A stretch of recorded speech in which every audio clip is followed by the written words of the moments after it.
İqtisadçı Akif Nəsirli uşaq pulu ilə bağlı maraqlı fikirlər irəli sürüb. O, Qlobal İnfaz üçün yazdığı məqaləsində qeyd edib ki, Azərbaycanda doğum statistikası narahat edici azalma göstərir. Stat: 2011-ci ildə 176 min uşaq doğulurdusa, 2024-cü ildə bu rəqəm 102 minə düşüb. 2025-ci il üçün isə 95 min proqnozlaşdırılır. Bu, müstəqillik dövrünün ən aşağı göstəricisidir və 1991-ci illə müqayisədə demək olar ki, 2 dəfə azdır. Bu azalmanın arxasında bir neçə səbəb var.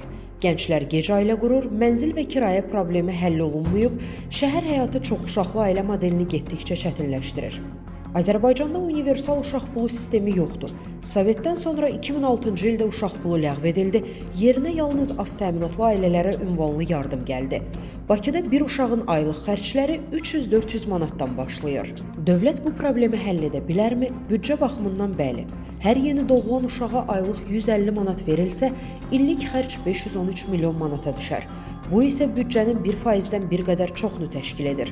O baxımdan düşünürəm ki, bu qaydada uşaq pulu vermək mümkündür deyə Akif Nəsirli qeyd edib. Statın sonu. Yazını tam halda şərhdəki linkdən oxuya bilərsiniz. Əziz izləyicilər, xəbərlərdən məlumat əldə etmək üçün kanalımıza abunə ola bilərsiniz.